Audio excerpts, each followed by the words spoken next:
सरला के 3 बेटे थे, जिसमें से सबसे छोटा बेटा रोहित था। घर में रोहित ही शादी के लिए कमारा बचा था। सरला उसके लिए लड़की ढूंढ रही थी। सरला की तलाश मोनिका नाम की लड़की पर जाकर खत्म होती है। मोनिका दिखने में बेहद खूबसूरत थी, साथ ही दहेज में ढेर सारा सामान भी लाने वाली थी, जिस वजह से सरला मोनिका को बहुत प्यार करती थी। ऐसे ही समय बीतता है। फिर एक दिन सरला अपनी बड़ी बहू कविता से कहती है, अरे बहू जल्दी से काम कर ले, शाम को हमने मोनिका के लिए हार भी लेने जाना है और गहने भी तो देखने हैं उसके लिए। वो तो ठीक है सासू माँ, लेकिन आप छोटी देवरानी के लिए ही शॉपिंग करेंगी या अपनी बड़ी बहू को भी कुछ दिलाओगी?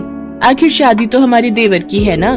तो जाकर अपने पति से मांग, नहीं तो अपने बाप के घर से लेकर आ। हमने क्या यहाँ पैसों का पेड़ उगाया है? मैं तो अपनी सबसे छोटी बहू, जो कि दिखने में बेहद खूबसूरत है और अच्छे घर से भी है, मेरे लिए खूब सारा दहेज ला रही है। मैं तो उसको ही सब दूंगी। तूने तो मेरे लिए किया ही क्या है? अच्छा जी, घर का सारा काम आपकी सेवा हम करें और आप कह रही हैं कि हमने आपके लिए किया ही क्या है? वाह वाह वाह वाह। कविता बहू, शादी ब्याह वाला घर है, बेकार का समय बर्बाद करने से बेहतर है कि सारी तैयारियां अच्छे से कर ली जाए। आज मुझे गहने बनवाने जाना है, फिर कल कैटरिंग वाले के पास जाना है, बहुत काम है मुझे। और रही बात तुम्हारी, तो तुम कोई आर्टिफिशियल ज्वेलरी पहन लेना। वैसे भी आजकल असली नकली में फर्क ही क्या है, सब एक जैसा ही तो है। रहने दो सासू माँ, इस दिखावे की जरूरत नहीं है। वैसे भी हमारे घर वालों ने हमें इतना तो देकर भेजा ही है कि हमें दिखावे की जरूरत ना पड़े। जरूरत नहीं है तो फिर मांग क्यों रही है? और मैं तो वैसे भी कह रही हूँ कि जो भी तुम्हारे पास है पहन लेना। चल अब देर मत कर और मेरे साथ सुनार की दुकान पर चल। थोड़ी देर बाद दोनों सास बहू सुनार की दुकान पर जाकर खरीदारी करने लगती हैं। तभी कविता की नजर वहाँ रखी पायल पर जाती है। वो अपनी सास से धीरे से कहती है, सासू माँ ये पायल कितनी सुंदर लग रही है, प्लीज मुझे पायल दिला दो, मुझे और कुछ नहीं चाहिए। चुप रह, जब देखो कुछ न कुछ मांगना शुरू कर देती है। मैं यहाँ सिर्फ अपनी नई बहू के लिए शॉपिंग करने आई हूँ, फालतू खर्चा नहीं करना मुझे। सासू माँ एक पायल की जोड़ी दिला दोगे तो क्या चला जाएगा आपका?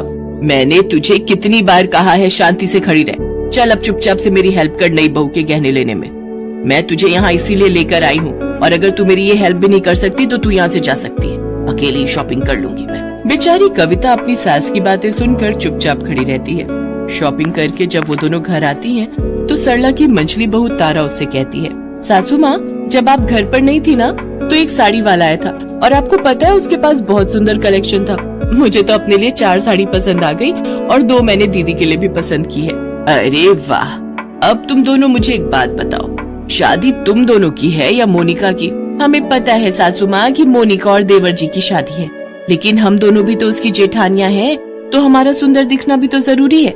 शादी से 2 दिन पहले मैं तुम दोनों को एक साड़ी दिलवा दूंगी, लेकिन फिलहाल के लिए मुझे कोई फालतू खर्चा नहीं करना है।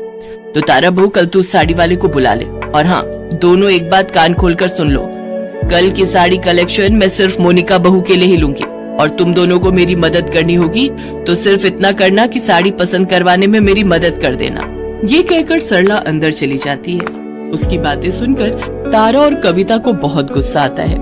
फिर वो दोनों किचन में खाना बनाने के लिए चली जाती हैं और खाना बनाते हुए आपस में बातें करते हुए कहती हैं, कविता दीदी कुछ ज्यादा ही नहीं हो रहा सासू माँ का? वही तो, अपनी तो कोई वैल्यूज नहीं है, सारा दिन काम हम करें और जो अभी आई ही नहीं है उसके लिए सासू माँ कितनी पागल हो रही है। अभी ये हाल है तो जब वो घर पर आ जाएगी तो हमारी तो कोई इज्जत ही नहीं करेगा। मैं तो कहती हूँ उस मोनिका की वजह से सासू माँ की ऐसी बेइज्जती हो कि सब देखते ही रह जाए, तब तो ये सब धरा का धरा ही रह जाएगा। वैसे मेरे दिमाग में एक जबरदस्त आइडिया है, अगर सब कुछ प्लान के अकॉर्डिंग ही हुआ तो फिर तो मजा ही आ जाएगा। अच्छा ऐसी भी क्या बात है, मुझे भी तो बताओ। अच्छा ठीक है सुन। कविता तारा को सारा प्लान बताती है। कुछ दिन बीत जाते हैं और शादी वाला दिन भी आ जाता है। कविता और तारा दोनों सज धज कर बारात में जाने के लिए तैयार हो जाती हैं। बारात मोनिका के घर पहुंचती है। मोनिका भी लाल जोड़े में लिपट कर मंडप में आ जाती है। मोनिका के गहने देखकर सभी मेहमानों के होश उड़ जाते हैं।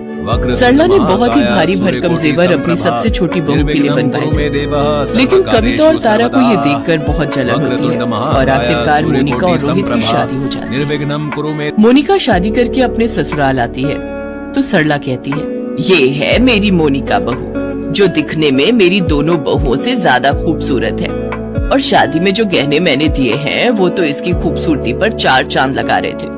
ओले मेरी प्यारी बहू अब थक गई होगी। अरे ओ दोनों बहुओं, मेरी छोटी बहू के लिए कुछ खाने के लिए बना दो, और मोनिका बहू तू अपने कमरे में जाकर आराम कर, तब तक ये दोनों कुछ बना कर ले आएंगी तुम्हारे लिए। गुस्से में बड़बड़ाते हुए कविता और तारा किचन में चली जाती हैं और मोनिका के लिए खाना बनाती हैं। फिर वो दोनों खाना बनाकर मोनिका को खाने के लिए देती हैं, लेकिन खाना खाने के आधे घंटे बाद ही मोनिका को बहुत तेज दस्त लग जाते हैं। वो बार बार शौचालय आती जाती है। शाम को सभी रिश्तेदार मोनिका की मुंह दिखाई के लिए आते हैं, लेकिन तबीयत खराब होने के कारण वो बाहर नहीं जा पा रही थी। ये देखकर सरला बहुत गुस्सा होती है और वो मोनिका से जाकर कहती है, ये सब क्या है मोनिका? सब रिश्तेदार तेरी मुंह दिखाई के इंतजार में बैठे हैं और तू है कि बाहर आने का नाम ही नहीं ले रही। सासू माँ मुझे माफ कर दो, लेकिन मैं बाहर नहीं आ सकती। लेकिन हुआ क्या है? सासू माँ मेरी तबीयत बिल्कुल भी ठीक नहीं है, मुझे दस्त लग गए और बार बार मुझे हल्का होने के लिए शौचालय जाना पड़ रहा है। उधर कविता और तारा अपने कमरों में बैठकर मोनिका को परेशान होता देख इस बात का आनंद ले रही होती हैं। वो दोनों आपस में मोनिका की हालत को लेकर बातें कर रही होती हैं कि तभी वहाँ सरला आ जाती है और उन दोनों की सारी बातें सुन लेती है। ओह, तो ये सब तुम दोनों का किया धरा है। बेशर्मो, तुम दोनों को जरा भी शर्म नहीं आई ये सब करते हुए? इस मोनिका ने तुम दोनों का क्या बिगाड़ा था? अरे नाराजगी तो मुझसे थी, इसकी सजा मुझे दे देती, लेकिन उस बेचारी के साथ ऐसा क्यों किया? उसने तो कभी तुम दोनों के बारे में कभी कुछ गलत नहीं कहा। तुम दोनों को कोई अंदाजा भी है तुम्हारी इस हरकत की वजह से उस बेचारी की तबीयत कितनी ज्यादा खराब हो गई है? इसके बाद सरला मोनिका की मुंह दिखाई कुछ दिनों के लिए टाल देती है और डॉक्टर को बुलाकर मोनिका को दवाई दिलवाती है। हफ्ते भर बाद मोनिका पूरी तरह से ठीक हो जाती है। कविता और तारा को अपनी गलती का एहसास होने लगता है और फिर वो दोनों मोनिका से माफी मांगती हैं। फिर वो सभी हंसी खुशी एक दूसरे के साथ रहती हैं।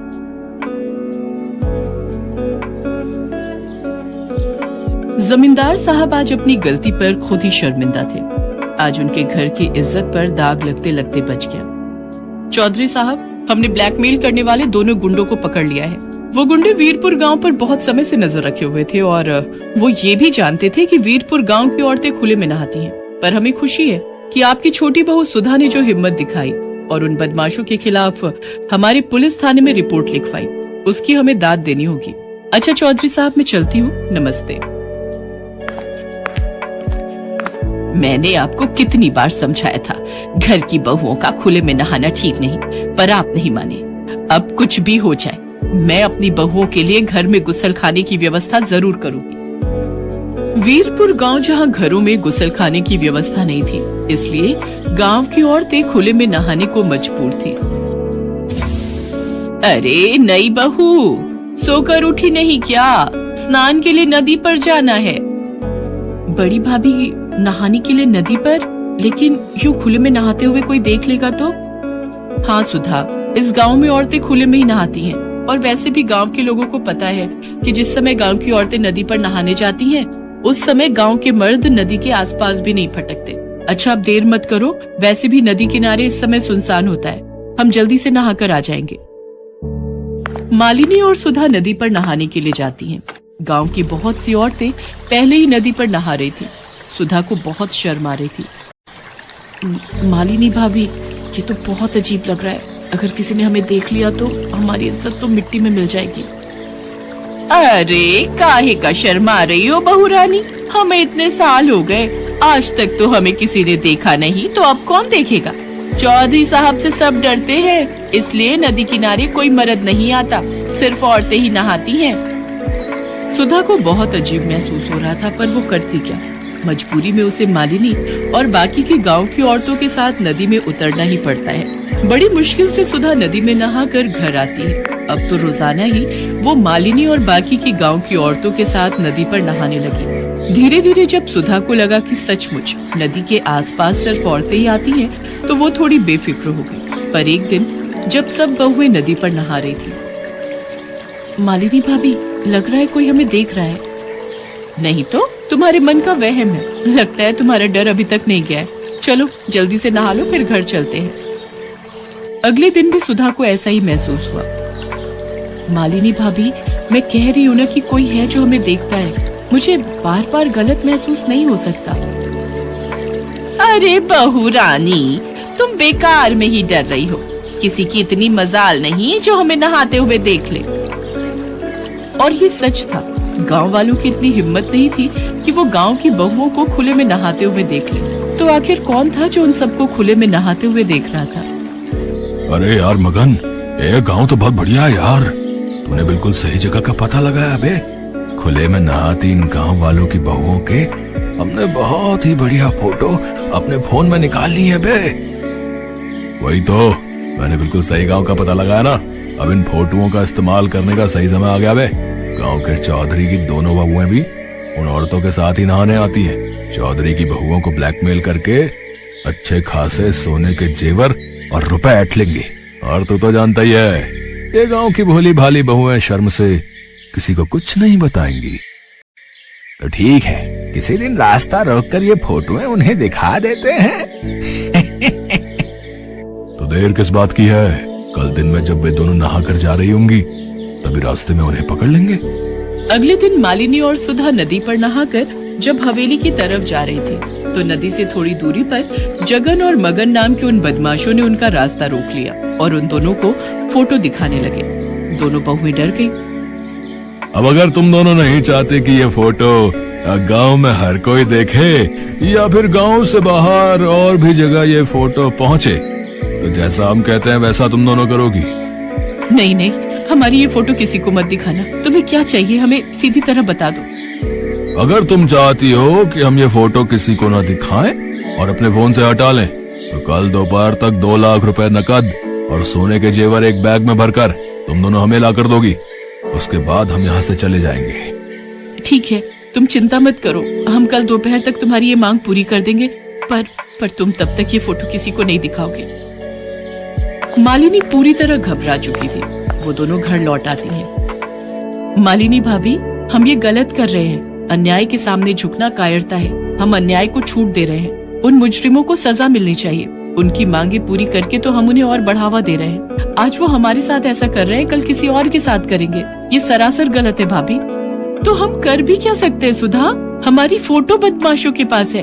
हम ये बात किसी से नहीं कह सकते। बदमाश हमारी फोटो हर जगह दिखा देंगे। पर सुधा बहुत हिम्मत वाली थी। वो मालिनी को बिना बताए पुलिस स्टेशन पहुंचती है और वहाँ पर लेडी ऑफिसर को सारी बात बताती है। सुधा, तुम चिंता मत करो। मैंने ऐसे गुंडों को बहुत सीधा किया है। मैं जैसा कहती हूँ वैसा ही करना। सुधा पुलिस की मदद ले चुकी थी। अगले दिन वो मालिनी के साथ बदमाशों की बताई जगह पर पहुंचती है। गुंडे जैसे ही मालिनी और सुधा के पास आते हैं तभी पुलिस भी वहाँ पहुँच जाती है। पुलिस को देखकर गुंडे घबरा जाते हैं। पकड़ लो इन गुंडों को। सीधी साधी गांव की औरतों को ब्लैकमेल करके उनके पैसे और जेवर की मांग करते हो। मैडम जी, ये वही गुंडे हैं जिनकी आसपास के गांव की पुलिस तलाश कर रही है। इन्होंने पहले भी कुछ गांव की औरतों को ऐसे ही ब्लैकमेल किया था। पुलिस के द्वारा गुंडों को पकड़ने की बात चौधरी के कानों तक पहुंचती है। उन्हें भी अपनी गलती का एहसास हो जाता है। चौधराइन, तुम सच कह रही हो। गलती मेरी ही है। मैं ही पुराने ख्यालों में जी रहा था। मैंने कभी इस ओर ध्यान ही नहीं दिया कि हमारी बहू बेटियों को किस चीज की सबसे ज्यादा जरूरत है। मैं वादा करता हूँ इस गांव में हर घर में गुसलखाना होगा, ताकि फिर कभी किसी बहू बेटी के साथ ऐसा ना हो। सुधा, आज तुम्हारी हिम्मत की वजह से हम कितनी बड़ी मुसीबत से बच गए। भाभी, ये तो मेरा फर्ज था। मुझे खुशी है कि आज मैंने जो हिम्मत की उस कारण इस गांव की बहुओं को अब खुले में नहीं नहाना पड़ेगा। गांव की इज्जत अब सुरक्षित रहेगी। वीरपुर गांव की औरतें सुधा की बहुत तारीफ करती हैं। आज हर घर में गुसलखाना था और गांव की औरतों ने भी अब खुले में नहाना बंद कर दिया था।